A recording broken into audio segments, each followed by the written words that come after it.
Sikok malaikat ngenjuk tahu ke gadis bernama Maryam, aman dia bakal ngelahir ke anaknya Allah.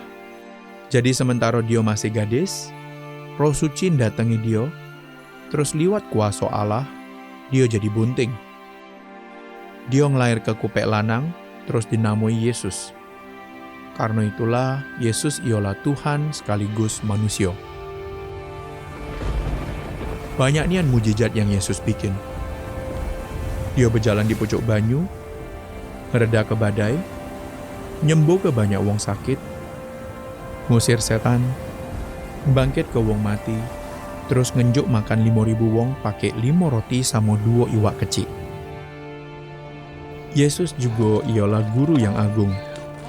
Terus dia ngajar dengan kuasa karena dia ialah anaknya Allah. Dia ngajar ke aman kita harus ngasih sesama manusia, pecah kita ngasihi diri kita dewek. Dia juga ngajar ke aman kita harus ngasihi Allah lebih dari apa baik, termasuk juga harta kita. Yesus ngajar ke aman kerajaan Allah lebih berego dari apa baik yang ada di dunia ini. Karena itu, yang paling penting untuk tiap wong ialah jadi umat kerajaan Allah. Kita harus diselamatkan dari dosa supaya pacak masuk kerajaan Allah tu.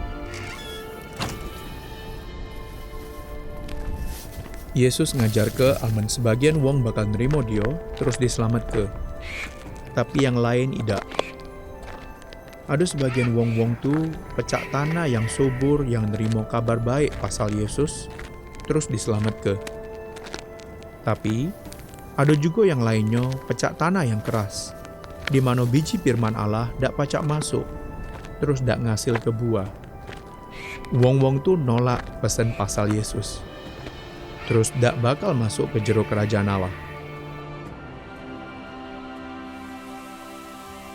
Yesus ngajar ke aman Allah ni ngasihinian wong-wong yang berdosa.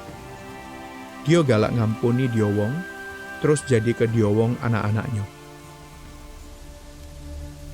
Yesus juga ngajar ke aman Allah benci dosa. Pas Adam sama Hawa bikin dosa, itu juga berpengaruh untuk seluruh keturunan dia wong. Laju, seluruh wong di dunia berdosa, terus terpisah dari Allah. Karena itulah, seluruh wong jadi musuh Allah. Tapi Allah ngasihi seluruh manusia. Jadi dia ngirim ke Yesus, anak siko-sikonya. Itu tuh supaya seluruh wong yang percaya sama Yesus ndak bakal dihukum karena dosanya, tapi bakal hidup sama Allah selamanya. Kita pantas mati karena berdosa. Jadi adil bae aman Allah ngukum kita. Tapi Yesus ganti ke kita, terus dia dihukum karena dosa-dosa kita. Allah ngukum Yesus di kayu salib. Yesus tidak pernah bikin dosa, tapi dia milih untuk dihukum, terus mati jadi korban yang sempurna. Dia ngelakukan itu untuk ngapus dosa kita, juga dosa seluruh wong di dunia ini. Karena Yesus ngorban ke dirinya dewek, Allah pacak ngampuni dosa apa baik, malah dosa-dosa yang jahat nian. Perbuatan baik dak pacak nyelamat ke, katik yang pacak kita lakukan untuk bebaikan sama Allah. Cuman Yesus yang pacak ngapus dosa-dosa kita. Kita harus percaya aman Yesus ialah anaknya Allah. Aman dia mati di kayu salib ganti ke kita. Juga aman Allah bangkit ke dia lagi. Seluruh wong yang percaya sama Yesus, terus nerimo dia jadi tuannya, bakal Allah selamat ke. Tapi siapa baik yang dak percaya, dak bakal diterima. Dak peduli aman kita kaya apa miskin, lanang apa betino, tua apa muda, juga dari mana asal kita. Allah ngasihi kita, terus ngarep supaya kita percaya sama Yesus, supaya dia pacak berhubungan lagi sama kita. Yesus ngajak kita supaya percaya sama dia, terus dibaptis. Percaya dak kita aman Yesus ialah Almasih, siko-sikonya anak Allah?